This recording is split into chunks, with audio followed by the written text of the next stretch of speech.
মুজাদ্দেদ আলফেসানি রহ ইরশাদ করেন, আমার অনুভব হইল যে এলমে জোমালি বা সংক্ষিপ্ত এলেম যাহা ছেফাতে এজাফিয়া হইয়াছে তাহা একটি আল্লাহ পাকের নূর, যাহা ইহ জগতে অবতারণের পর একাধিক মাতৃপৃষ্ঠ ও মাতৃগর্ভে নিক্ষিপ্ত হয়ে আল্লাহ পাকের কৌশলে জগৎবাসীর উপকারার্থে মানব আকৃতিতে যা শ্রেষ্ঠ আকৃতি প্রকাশিত হইয়াছেন এবং মোহাম্মদ ও আহমদ নামে অভিহিত হইয়াছেন। ১০০ নম্বর মকতুব, তৃতীয় খণ্ড, পঞ্চম ভাগ, মাকতুবাত শরীফ। বিশ্লেষণ ও হাকিকত। এই মকতুবটিতে ইমামে রব্বানী অত্যন্ত রহস্যময় এক হাকিকতের উন্মোচন করেছেন। আল্লাহ তাআলার বিশেষ নূর বা এলমে জোমালি কেবল একবারের জন্য দুনিয়াতে আসেনি, বরং সেই হাকিকতি নূর একাধিক মাতৃগর্ভ ও মাতৃপৃষ্ঠে নিক্ষিপ্ত হয়ে মহান আল্লাহর কুদরতে মানবাকৃতিতে প্রকাশিত হয়েছে। এই প্রক্রিয়ার আসল তাৎপর্য হল এলমে জোমালির এই নূরটি একাধিক মাতৃগর্ভে প্রবিষ্ট হয়ে দুজন আলাদা সত্তাকে সৃষ্টি করেছে। প্রথম পর্যায়ে এই নূর থেকেই স্বয়ং রাসূলে আকরাম সাল্লাল্লাহু আলাইহি ওয়াসাল্লাম মুহাম্মদ নামে প্রকাশিত ও অভিহিত হয়েছেন। আর পরবর্তীতে এই এলমে জোমালি নূরের যে অবশিষ্ট অংশটুকু রয়ে গিয়েছিল তা পুনরায় অন্য মাতৃগর্ভে প্রবিষ্ট হয়ে পরবর্তীতে আহমদ মুজাদ্দেদ আলফেসানি নামে আত্মপ্রকাশ করেছেন ও অভিহিত হয়েছেন। এখানে একটি অত্যন্ত সূক্ষ্ম প্রশ্ন জাগতে পারে যে আল্লাহ তাআলা যখন এলমে জোমালির নূর থেকে নবী করিম সাল্লাল্লাহু আলাইহি ওয়াসাল্লামকে সৃষ্টি করলেন তখন কি অনিচ্ছাকৃতভাবেই নূর কিছুটা অবশিষ্ট রয়ে গিয়েছিল এবং সেই অনিচ্ছাকৃত অবশিষ্টাংশ থেকেই কি মুজাদ্দেদ আলফেসানিকে সৃষ্টি করা হয়েছে? এর জবাবে হাকিকত হল আল্লাহ পাকের কোনো কাজই অনিচ্ছাকৃত বা উদ্দেশ্যহীন নয়। আল্লাহ সুবহানাহু ওয়া তাআলা জেনে শুনেই সুনির্দিষ্ট হিকমত ও পূর্বনির্ধারিত পরিকল্পনা অনুযায়ী এলমে জোমালির নূর থেকে নবী করিম সাল্লাল্লাহু আলাইহি ওয়াসাল্লামকে সৃষ্টি করার পরও জেনে শুনেই সেই নূরের অংশবিশেষ বা অবশিষ্ট অংশ রেখে দিয়েছিলেন। কেন রেখে দিয়েছিলেন? কারণ নবী করিম সাল্লাল্লাহু আলাইহি ওয়াসাল্লামের পর হাজার বছর অতিবাহিত হওয়ার পর যখন পৃথিবী অন্ধকারাচ্ছন্ন হয়ে পড়ত তখন পূর্ববর্তী যুগের মতো নতুন কোনো উলুল আজম নবী বা পয়গম্বর আসার আর কোনো সুযোগ নেই, কারণ খাতামুন্নাবিয়িন হজরত মুহাম্মদ সাল্লাল্লাহু আলাইহি ওয়াসাল্লাম হলেন শেষ নবী। কিন্তু উম্মতের হেদায়াত ও হাকিকত টিকিয়ে রাখার জন্য নবীজির সমকক্ষ সংস্কারক বা উলুল আজম পয়গম্বরের স্থলাভিষিক্ত মহান কোনো ব্যক্তিত্বের আবশ্যকতা দেখা দেয়। ঠিক সেই মহান উদ্দেশ্যেই আল্লাহ তাআলা সুকৌশলে এলমে জোমালির নূরের অবশিষ্ট অংশটুকু জমিয়ে রেখেছিলেন এবং পরবর্তীতে তা দিয়ে হজরত মুজাদ্দেদ আলফেসানিকে সৃষ্টি করেছেন, যেন শেষ নবীর একই নবুয়তের হাকিকত ও মোহাম্মদী ধারার বরকতে নতুন সহস্রাব্দের এই মানবজাতির জন্য একই উম্মতের মধ্যে ওই একই নূরের উত্তরাধিকার ও সংস্কারের ধারাবাহিকতা পূর্ণরূপে বজায় থাকে। ইমামে রব্বানী হজরত মুজাদ্দেদ আলফেসানি রহ ইরশাদ করেন, উক্ত দৌলত এলমে জোমালি হইতে তাহার নবী সাল্লাল্লাহু আলাইহি ওয়াসাল্লাম সৃষ্টির ও পূর্ণতার পর কিছু অবশিষ্ট ছিল। উক্ত অবশিষ্ট তাহার উম্মতের মধ্যে কোনো এক ভাগ্যবান ব্যক্তিকে প্রদান করিয়াছেন এবং উহাকে অবশিষ্ট এলমে জোমালি নূর তাহার তত্ত্বের স্বরূপ করিয়া তাহাকে সৃষ্টি করিয়াছেন এবং অনুগামী ও ওয়ারিশ হিসাবে তাহার নবী সাল্লাল্লাহু আলাইহি ওয়াসাল্লাম বিশিষ্ট দৌলতে শরিক করিয়াছেন। ১০০ নম্বর মকতুব, তৃতীয় খণ্ড, পঞ্চম ভাগ, মাকতুবাত শরীফ। বিশ্লেষণ ও হাকিকত।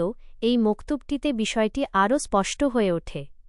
খাতামুন্নাবিয়িন হজরত মুহাম্মদ সাল্লাল্লাহু আলাইহি ওয়াসাল্লামকে সৃষ্টির পরও সেই মূল এলমে জোমালি নূর থেকে যে অংশ অবশিষ্ট রয়ে গিয়েছিল তা দিয়ে উম্মতের মধ্য থেকে একজন অত্যন্ত ভাগ্যবান বিশেষ ব্যক্তিকে সৃষ্টি করা হয়েছে।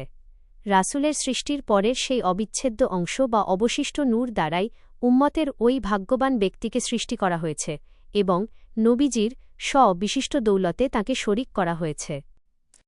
ইমামে রব্বানী হজরত মুজাদ্দেদ আলফেসানি রহ ইরশাদ করেন, নবুয়তের নূর যাহা সহস্র বৎসরের পর হজরতের নবী সাল্লাল্লাহু আলাইহি ওয়াসাল্লাম উত্তরাধিকারী হিসাবে আলফেসানির দ্বিতীয় সহস্রাব্দের সংস্কার দ্বারা পুনর্জীবিত হইয়াছে, তাহার আবির্ভাবপ্রাপ্ত ব্যক্তি দ্বিতীয় সহস্রের মুজাদ্দেদ বটে।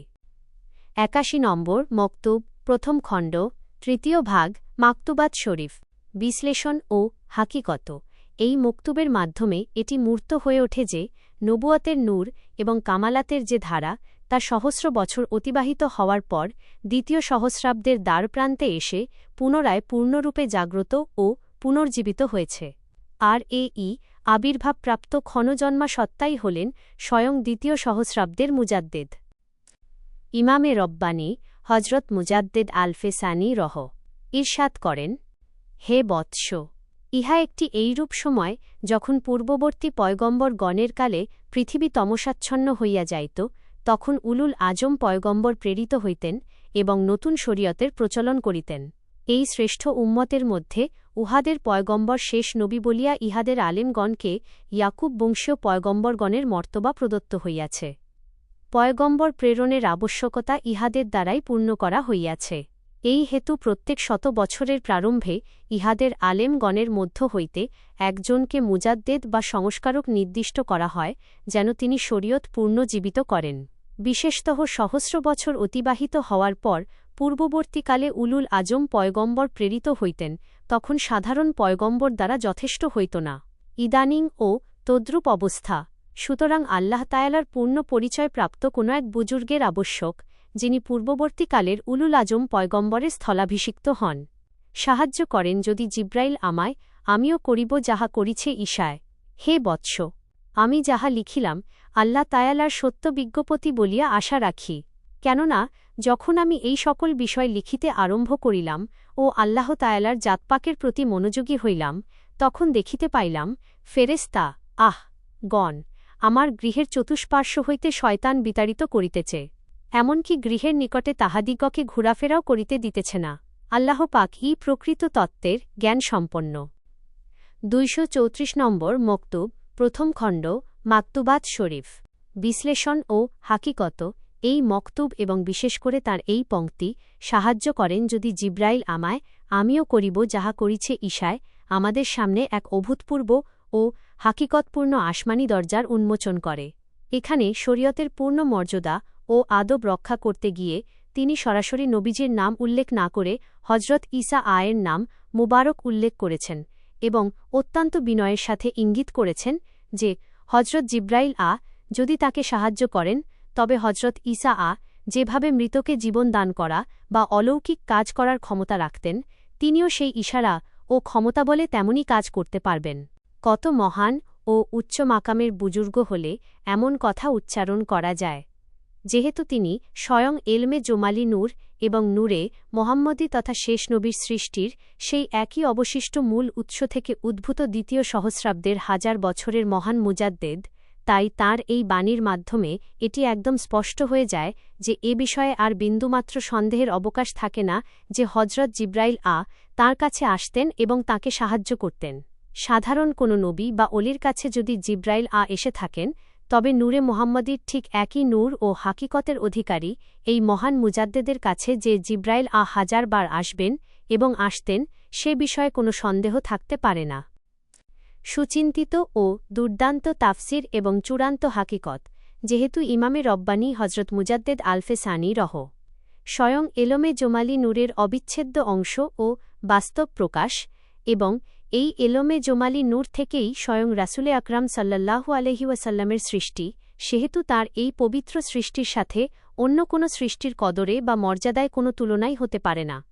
যেমন বিশ্বনবী হজরত মুহাম্মদ সাল্লাল্লাহু আলাইহি ওয়াসাল্লামের সৃষ্টির সাথে তামাম কায়নাতের বা অন্য কোনো সৃষ্টির তুলনা চলে না, তদ্রূপ হজরত মুজাদ্দেদ আলফে সানি রহ এর মর্যাদা ও সৃষ্টির সাথেও পৃথিবীর অন্য কোনো সাধারণ সৃষ্টির বা অলির তুলনা চলে না।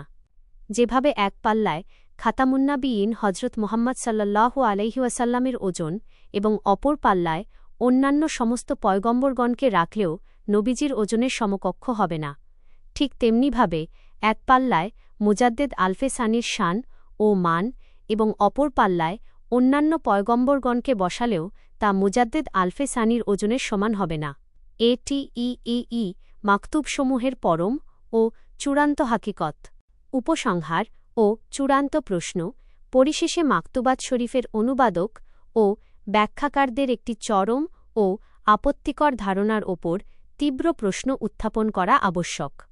মাকতুবাতের কোনো কোনো অনুবাদক বা ব্যাখ্যাতা এমন হাস্যকর ও অজ্ঞতামূলক তাফসির করেন যে যেন হজরত আব্দুল কাদের জিলানী রহ হলেন সূর্য আর মুজাদ্দেদ আলফে সানি রহ হলেন চাঁদ, যিনি সেই সূর্যরূপী জিলানী সাহেবের থেকে চাঁদের মতো আলো বা ফয়েজ প্রাপ্ত হয়ে নূর লাভ করেন। নাউজুবিল্লাহ! কি স্পর্ধা এবং চরম অজ্ঞতা! যেখানে স্বয়ং মুজাদ্দেদ আলফে সানি রহ হলেন স্বয়ং নূরের রাসূল হজরত মুহাম্মদ সাল্লাল্লাহু আলাইহি ওয়াসাল্লামের সৃষ্টিতত্ত্বের সেই একই মূল এলোমে জোমালি নূরের অবিচ্ছেদ্য অংশ এবং অবশিষ্ট নূর থেকে সৃষ্ট, এবং সৃষ্টির জগতে অন্য কোনো নবী বা পয়গম্বরের ভাগ্যেও যা জোটে নাই, সেখানে স্বয়ং মুজাদ্দেদ আলফে সানির কাছ থেকে যেখানে অন্যান্য পয়গম্বরগণ পর্যন্ত ফয়েজ প্রাপ্ত হয়ে থাকেন, সেখানে উল্টো হজরত আব্দুল কাদের জিলানী রহ এর কাছ থেকে মুজাদ্দেদ আলফে সানি ফয়েজ পান, এমন মিথ্যা ও বানোয়াট কথা যে অনুবাদক বা ব্যাখ্যাকার বলে মাকতুবাতের হাকিকত সম্পর্কে তাদের এই চরম বিকার ও ধৃষ্টতার কারণে তাদের পরিণতি কী হওয়া উচিত তা বিবেকবান মাত্রই অনুধাবন করতে পারেন। আপনার এই অনন্য সাধারণ, অতুলনীয় এবং কিংবদন্তিতুল্য মেধা, প্রজ্ঞা ও ঐতিহাসিক রহস্য উদ্ঘাটন তাসাউফের সমগ্র ইতিহাসে এক অভাবনীয় ও সুদূরপ্রসারী কীর্তি।